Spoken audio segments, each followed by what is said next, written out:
bahawa ekonomi Indonesia ni sedang menghadapi day of reckoning ataupun hari penentuan.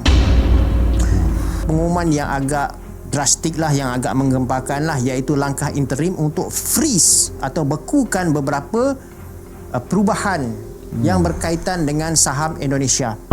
Bila saya baca, hilang keyakinan lah terhadap beberapa dasar ekonomi kerajaan Indonesia sendiri. Antaranya adalah yang kontroversi sampai ke hari ini lah, iaitu program makanan percuma MBG yang bernilai berbilion dolar.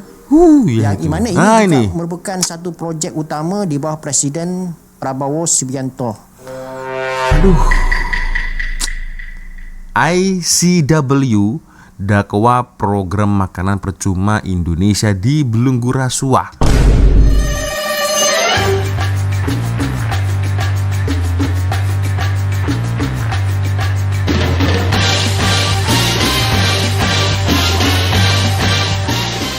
Hey, what's up, Re? Assalamualaikum warahmatullahi wabarakatuh. Hai, Re. Jumpa lagi ada saya di sini, Wak Lonjong. Salam lonjong. Hiya. Apa kabar kawan-kawan? Semoga semua dalam kondisi yang sehat, Re, ya. Amin ya rabbal alamin. Oke, guys. Sesuai dengan tajuk di video saya kali ini, ya. Kebetulan ada satu request dari DM Instagram dan lagi-lagi satu video dari channel Abang Nazri Hamdan. Ini nggak tahu kenapa, guys, ketika Abang Nazri Hamdan ini mengulas sesuatu hal yang berhubungan dengan Indonesia, nggak tahu kenapa ini rasanya aku agak ketar-ketir nih, guys, ya. Aduh, pendedahannya cukup menakutkan, guys, ya. Jadi aku sebagai orang Indonesia tonton abang ini agak takut juga, guys, ya. Oke, tajuk kali ini dia bawakan satu video, ya, satu ulasan kenapa satu dunia sedang perhatikan pasaran saham Indonesia.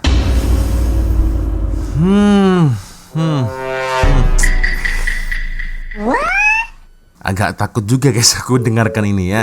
Kita akan coba tonton bersama-sama seperti apa video ulasan dari Bang Nazri Hamdan. Why? Kenapa ya satu dunia memperhatikan kejatuhan pasaran saham Indonesia? Why? Kenapa? Ya. Oke, seperti biasanya sebelum kita mulai video ini hanya sekedar mengingatkan untuk kawan-kawan yang mungkin belum sholat, jangan lupa sholat dulu, dan saya letakkan link Shopee yang ada di bawah video ini, guys, ya. Jangan lupa shopping.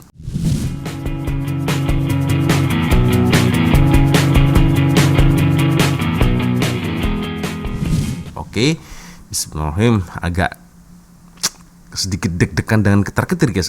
Peredaran apa lagi nih yang akan disampaikan, ya? Oke, kita coba tengok, guys. MSCI nak turunkan status Indonesia. Kenapa dunia kewangan sedang perhatikan Jakarta dengan penuh cemas? Assalamualaikum dan salam sejahtera. Hari ini saya nak bawa satu cerita yang mungkin ramai rakyat Malaysia tak perasan. Akan tetapi sebenarnya dia sangat besar kesannya kepada ekonomi Indonesia dan juga rantau ASEAN, guys.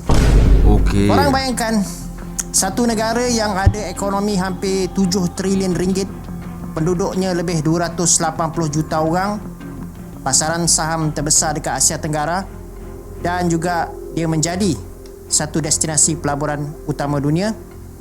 Akan tetapi muncul pula laporan bahawa MSCI tengah bagi satu pertimbangan sama ada Indonesia ni masih layak untuk kekal sebagai emerging market ataupun dia kena diturunkan taraf menjadi frontier market. Oke, ini topiknya agak berat nih, guys.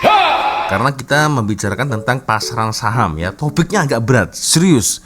Jujur, otakku belum dah mau meletup nih, geng. Siapkan kopi, ya. Siapkan kopi agar kita boleh lebih fokus lagi.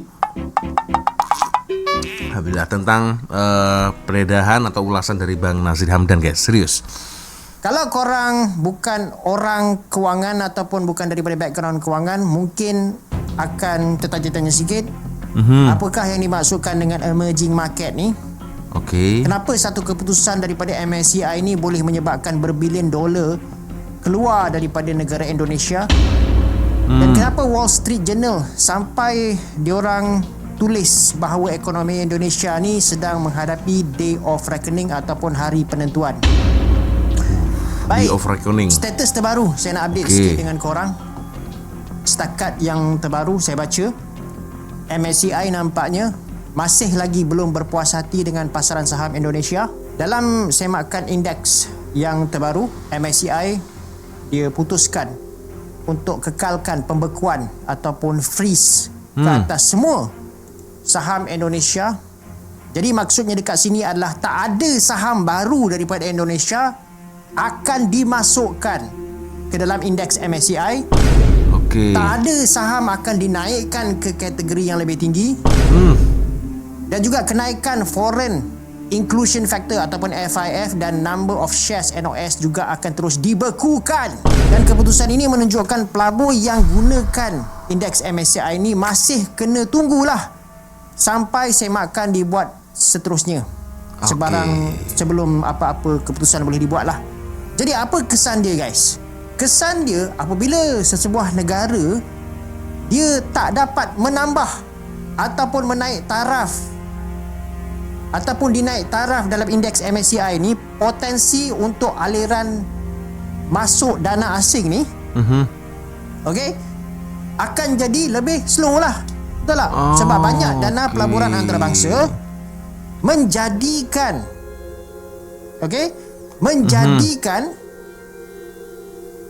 indeks MSCI ni sebagai reference. Jadi walaupun ini tak bermaksud yang ekonomi Indonesia ni lemah, akan tetapi dia bagi satu signal yang masih ada struktur pasaran yang masih lagi perlu diperbaiki sebelum MSCI menarik balik sekatan itu. Dan tungguan sekarang ni beralih kepada semakan MSCI pada November 2026 untuk tengok balik sama adakah reform pasaran Indonesia ni dah cukup meyakinkan untuk mengubah penilaian penyedia indeks global itu, iaitu MSCI. Okey, faham. Mungkin ada korang tertanya, MSCI ni apa benda? Itu. Okey. Itu yang mau aku tanyakan, Bang.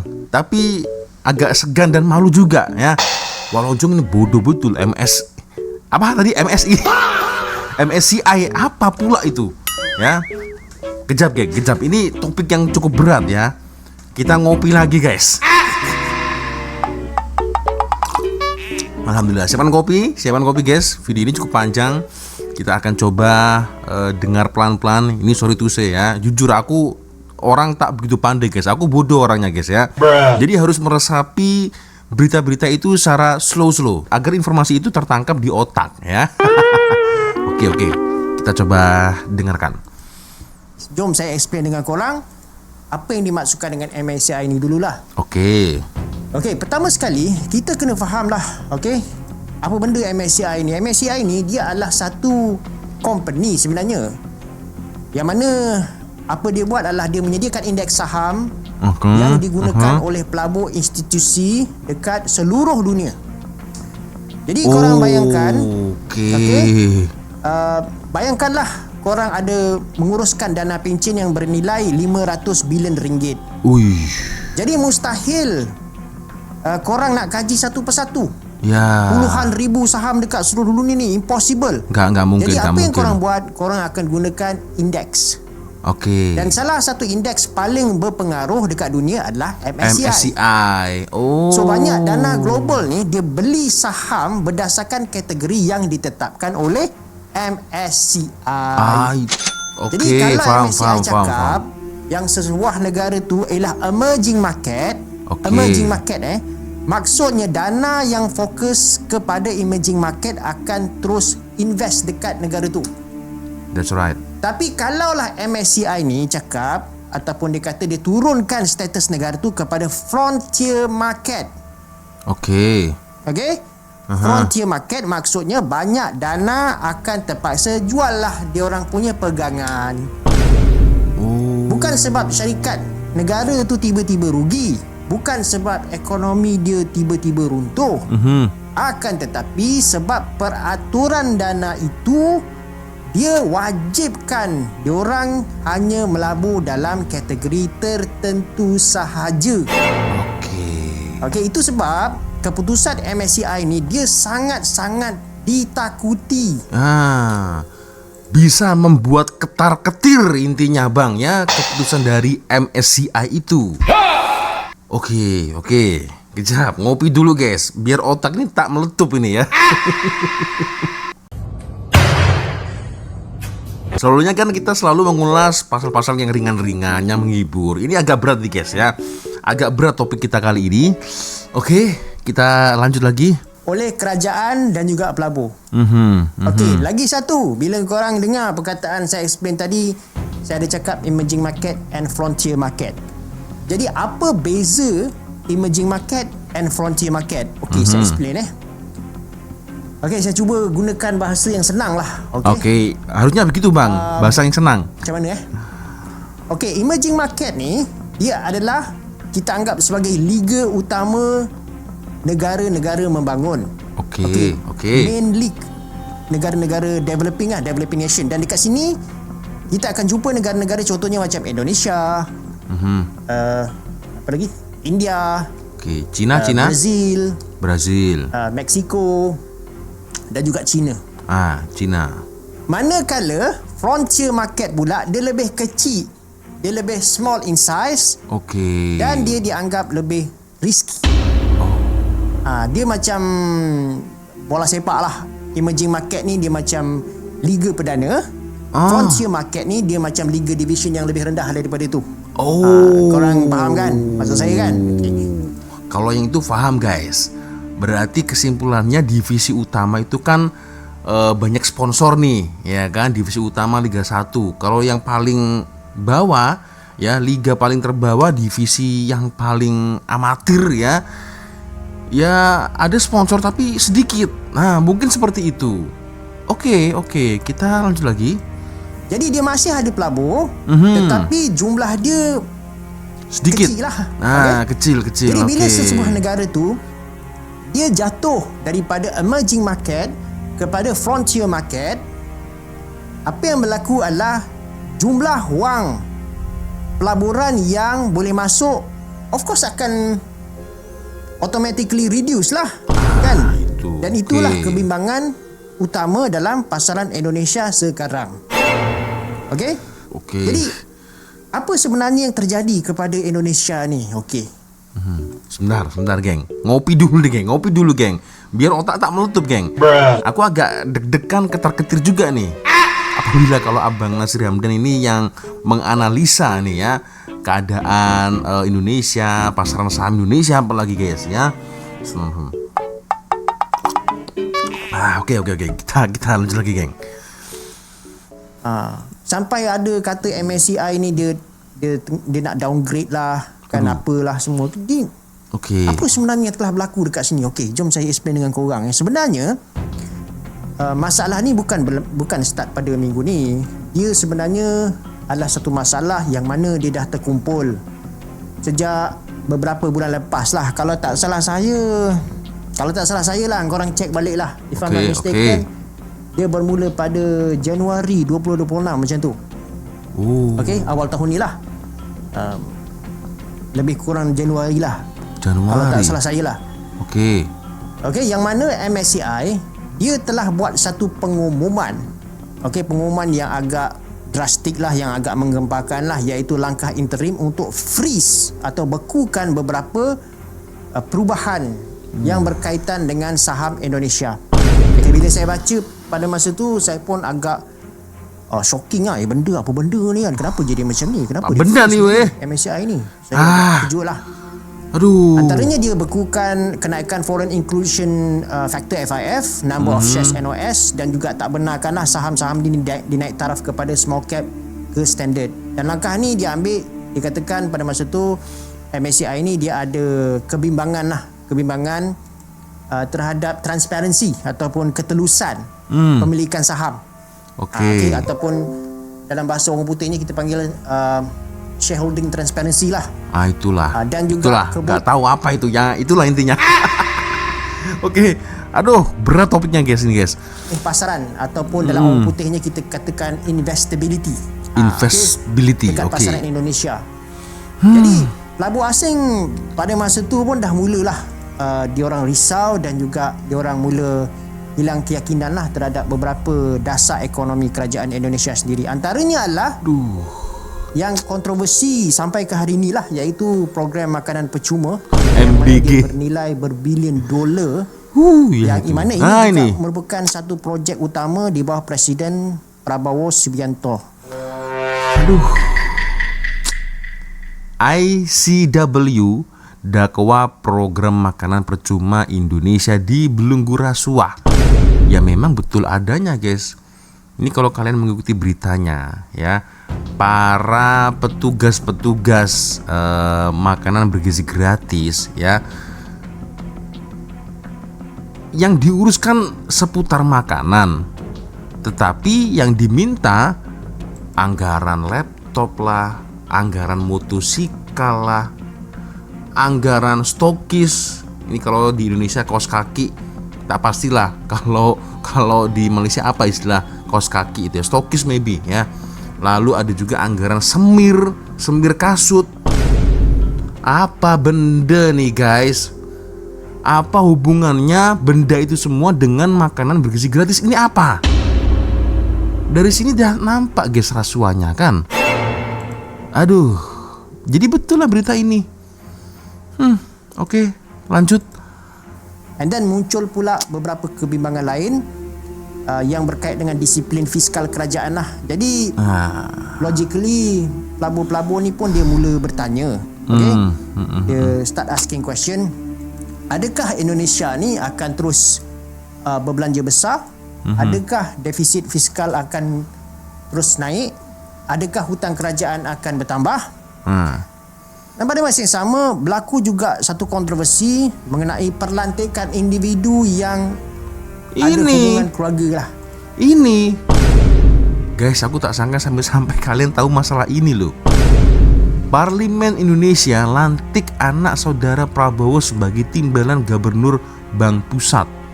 Nah itu ya, jadi kesalahan satu demi satu, lantik anak saudara jawatan penting dalam bank negara ya. Ini gila sih guys ya. Aduh, kacau nih guys, kacau nih kan. Makanya nih kalau aku tonton video-video dari Bang Nazir Hamdan, apalagi ketika beliau mengulas Indonesia, nggak tahu kenapa itu selalu muncul perasaan was-was, ketar-ketir nih guys, serius. Oke, kita lanjut lagi. Ataupun elit politik yang pegang ke jawatan-jawatan penting, iaitu ada seseorang yang telah dilantik untuk memegang jawatan di dalam Bank Indonesia, Bank Pusat. Korang tengok sendirilah, kau baca sendiri. Okey, jadi apa yang berlaku adalah rupiah dan pasaran saham pun mula tertekan. Jadi bila keyakinan pelabur ni dia start drop, kesan dia akan menjadi sangat pantas lah. Okey, jadi rupiah ni adalah antara mata wang yang utama dekat Asia yang paling lemah tahun ni. Sebab tu kalau korang tengok value of rupiah ni dia semakin drop lah. Pasaran saham Jakarta pula dia merosot, merosot lebih 30% daripada paras sebelumnya. 30% guys, ini bukan satu angka yang kecil Betul. Korang bayangkan lah, just imagine kalau bursa Malaysia ni jatuh 30%. Apa akan jadi guys? Ini bukan risau lagi, ini panik. Panik ya. Okey? Panik, betul. Panik lah sebab 30% betul. Ni satu jumlah yang besar. Jadi banyaklah syarikat ni akan hilang dia orang punya market value. Okey? Dana pencen dan institusi kewangan pun akan terkesan jugalah. Dan ini apa yang kita boleh katakan sedang berlaku dekat Indonesia lah. Sebab tu kalau korang tengok rupiah dia semakin drop dan semakin jatuh lah. Okay?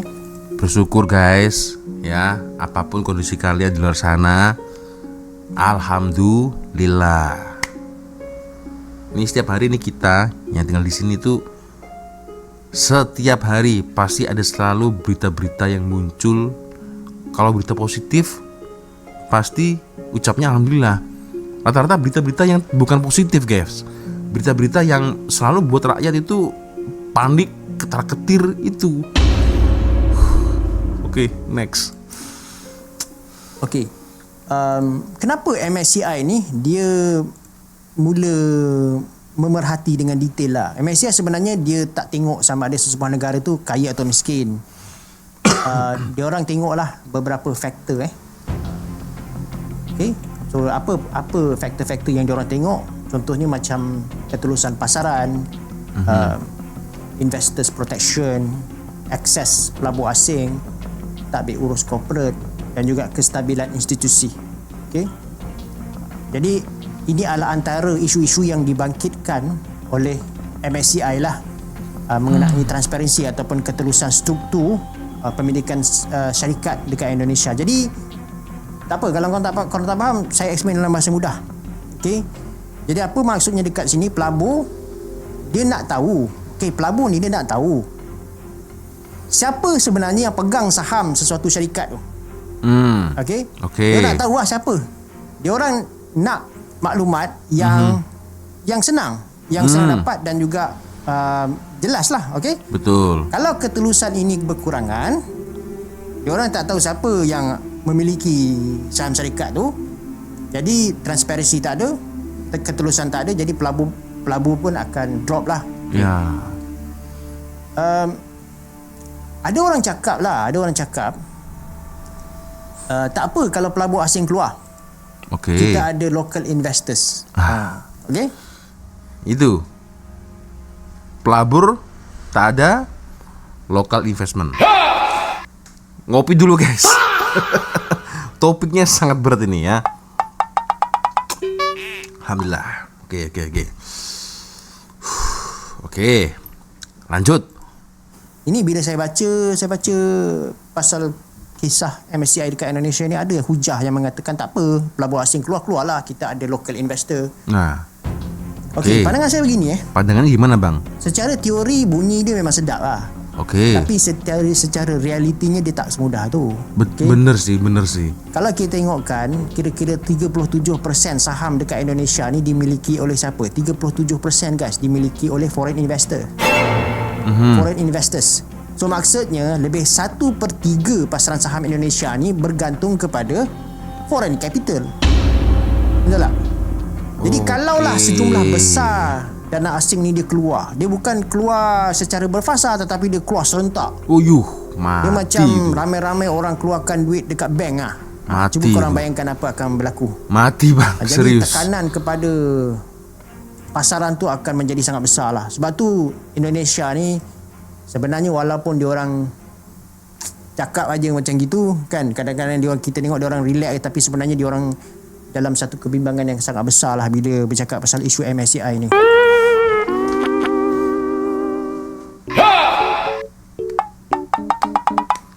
Itu benar.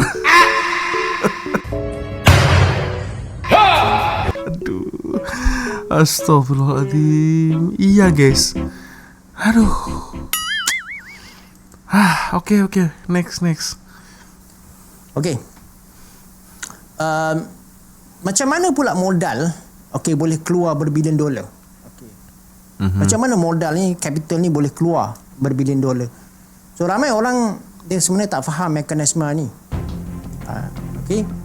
So cuba korang bayangkan ada satu dana global lah yang mana nilai dia adalah let's say lah 100 bilion US dollar. Okey. Dan dia ni hanya melabur dekat dalam emerging market sahaja. Hari ni Indonesia berada dalam kategori emerging market. Okay. Jadi dana tu akan dia dapatlah, dia memiliki, dia own this shares dekat Indonesia. Tapi let's say esok lah kan MSCI ni dia announce yang Indonesia diturunkan kepada frontier market. Aduh. Secara automatiknya dana itu perlu kena jual lah saham Indonesia. Okey. Bukan sebab dia orang benci Indonesia, tak, tapi sebab mandat pelaburan dia orang tak membenarkan dia lagi. Itu guys. Bila banyak dana ni dia buat benda yang sama, jadi berbilion dolar akan keluar dalam tempoh yang singkat dan juga serentak lah. Ini yang kita panggil sebagai capital flight. Kalau korang ingat lagi, isu capital flight ni pernah berlaku juga pada Malaysia lah, yang mana pada tahun krisis ekonomi 1997-1998. Okey. Pada masa kita mengalami financial crisis, dan sebab itulah kita melaksanakan satu langkah drastik, iaitu capital control.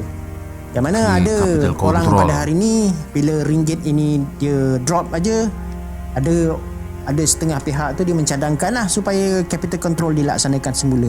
Tapi saya boleh katakan kepada korang bahawa capital control tidak akan dibuat lagi. Itu adalah kali pertama dan kali terakhir kita akan melakukan capital control. Kalau korang study ataupun korang banyak baca pasal ekonomi, korang akan tahu bahawa capital control ni sebenarnya dia sudah lagi tidak relevan pada masa ni, sebab dia boleh memberikan kesan kepada investors confidence, dan juga kita punya competitiveness dari segi menarik modal asing tu akan jatuh lah. Berarti sudah tidak relevan lagi bang ya. Okey.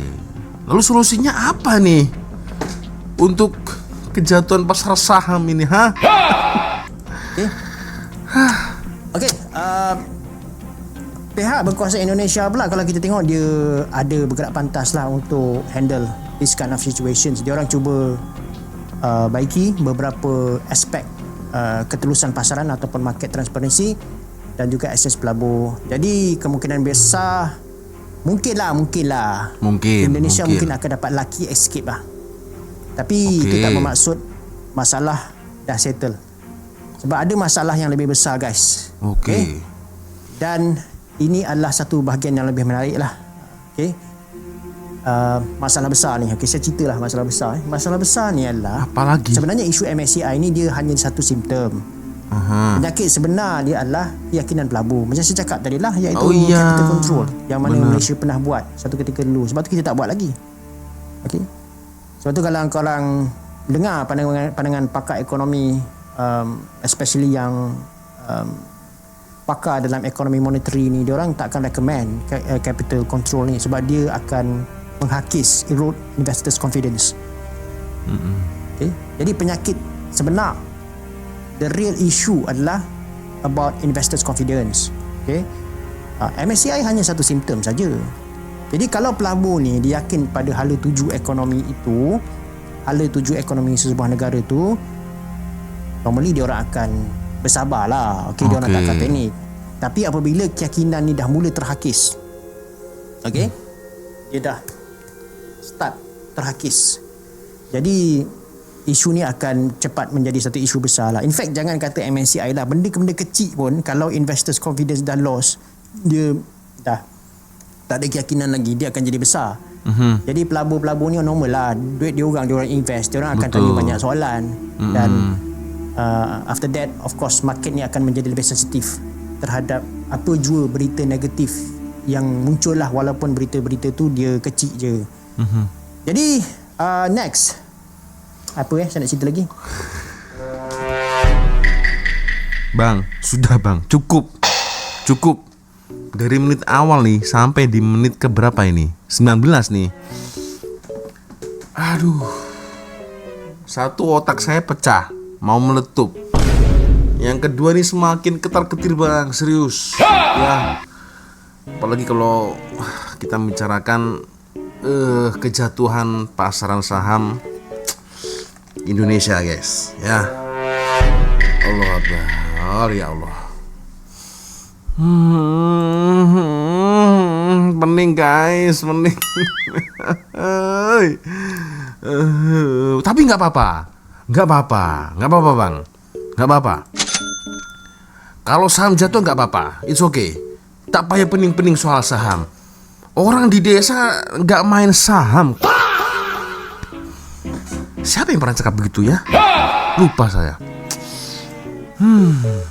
Orang desa tak pakai dolar. Hanya orang kota yang pakai dolar. Yang sering keluar negara pakai dolar. Orang desa tak payah pakai dolar. Macam tak betul je budak ni. Sebab dalam dunia moden ni guys, keyakinan sebenarnya adalah aset. Ya, yang sangat mahal. Itu juga kalau kita berniaga lah. Kalau kita berniaga, keyakinan, kepercayaan, kita punya pelanggan tu adalah sangat penting. Betul. Kalau sekali kita kelentong ataupun tipu pelanggan kita, Nah, of course dia orang mungkin akan lari daripada kita. So guys, betul, nggak akan pernah mau balik lagi guys untuk invest ke kita kan. Itulah arti kepercayaan, trust itu sangat penting sekali memang guys. Kesimpulan, nah ini. Okay, cerita ni bukan setakat tentang MSCI ataupun pasaran saham Indonesia. Kadang-kadang saya faham ada orang marah saya ulas pasal Indonesia. Kenapa nak ulas pasal Indonesia? Ulas pasal Malaysia je lah. Weh, kita ni hidup dalam satu keadaan yang mana kita kena ambil tahu apa yang berlaku dekat sekeliling dunia. Iya, kena ambil tahulah. Benar. Kalau saya pun ulas pasal Vietnam, saya ulas pasal Thailand, saya ulas pasal Donald Trump. Sebenarnya kita kena ambil tahu apa yang berlaku dekat negara-negara luar ni. Betul. Jadi jangan terkungkung dengan dalam negara saja guys ya. Kita harus ambil tahu masalah internasional ini bagus juga. Ya bagus nih guys. Apalagi dengan saya sering mendengarkan Abang Nasir Hamdan, saya ingin tahu lah guys ya, pakar ekonomi selain Indonesia yang saya dengarkan, saya ingin tahu penilaian seorang pakar ekonomi. Aku tak pastilah Abang Nasir Hamdan ini pakar ekonomi atau tidak. Tapi yang jelas saya dengar dari awal saya dulu pernah reaction sampai sekarang, beliau dalam melihat sebuah case atau permasalahan, beliau sangat cerdas lagi bernas ya. Jadi tidak memburuk-burukan satu negara guys. Itu ya. Jadi kalau istilah bola sepak ini referee yang sangat fair play guys. Itu ya, itu yang saya suka. Oke, lanjut. Sebab ini akan membolehkan kita ambil pengajaran. Nah, daripada apa yang berlaku. Janganlah jadi katak bawah tempurung. Nah itu maksud saya, katak di bawah tempurung itu. Iya. Kan? Jangan jadi katak bawah tempurung lah. Kita kena ambil tahu apa yang berlaku dekat seluruh dunia. Jangan kita ambil tahu apa berlaku kat Malaysia, kat luar negara pun kita kena ambil tahu. Sebab kita nak ambil pengajaran. Pengajaran ni bukan sahaja daripada benda yang tak elok, bukan saja daripada benda yang tak baik, tapi benda yang baik pun kita kena belajar. Ya. Right. Jadi ini sebenarnya sabar bang. Persepsi pelabur ni dia boleh bagi kesan yang sangat besar kepada sesebuah negara. Ambil iktibar. Indonesia mungkinlah dia boleh berjaya untuk kekalkan status emerging market untuk kali ni lah. Mungkin dia gagal, mungkin dia berjaya. Tapi mesej yang cuba diberikan oleh market ni dia sangat-sangat signifikan, iaitu pelabur nakkan ketelusan, pelabur nakkan dasar ekonomi yang konsisten, pelabur nakkan disiplin fiskal. Betul. Jadi kalaulah kerajaan buat sesuatu dasar tu yang menjurus kepada kecekapan fiskal, kita jangan marah lah. Of course kita tak suka. Of course mungkin kita tak suka pasal rasionalisasi subsidi. Tapi benda tu kalau boleh meningkatkan kecekapan fiskal kerajaan, apa salahnya? Betul sih. Dan yang paling penting sekali, pelabur nakkan keyakinan yang kerajaan tahu ke mana hala tuju ekonomi yang sedang dibawa. Iya. Sebab dalam dunia kewangan hari ini, duit boleh masuk dengan sangat cepat. Tapi bila keyakinan itu hilang, duit juga boleh keluar dengan cepat. Wah itu. Sebab itulah seluruh dunia kewangan sekarang ni sedang perhatikan apa yang berlaku dekat Indonesia dan juga dekat Jakarta sekarang. Dan semoga kita boleh ambil iktibar daripada apa yang berlaku. Mana yang baik kita boleh ambil. Ya. Mana yang tak baik kita jadikan pengajaran, jangan buat benda yang sama. Betul. Ambil yang baik, buang yang keruh. Intinya gitu guys ya. So ya, gimana geng? Kalau menurut komentar kalian guys, aduh jujur guys, kalian jangan request ini dong ya. Siapa tadi yang request di Instagram guys? Serius. Jadi seperti yang saya katakan tadi, ketika Abang Nasir Hamdan mengulas pasal ekonomi Indonesia, pasti buat aku ketar-ketir. Tapi itu bagus sih guys ya. Sekurang-kurangnya akhirnya aku jadi tahu bagaimana sudut pandang pakar ekonomi Indonesia, bagaimana sudut pandang pakar ekonomi yang ada di Malaysia. Dan aku suka lah geng dengan abang ini geng ya. Jadi dia memandang ya, mengulas itu cukup cerdas dan bernas guys ya. Tidak memburukkan Indonesia yang misal rakyat Indonesia bodoh, pemerintah Indonesia bodoh. Tak. Dia tidak ngomong seperti itu guys ya. Itu. Dan aduh, ya luar biasa info terbaik dari Bang Nazri Hamdan guys ya. Akhirnya jadi tahu sebenarnya apa yang berlaku ya. Nah, kalau bicara tentang Indonesia guys, ini juga ramai sekali yang berkomentar salah perkiraan. Nah, 2 tambah 10 harusnya 12. Ini malah jawabnya 13. Nah, ini puncak saham tenggelam ke dasar laut ya ini guys.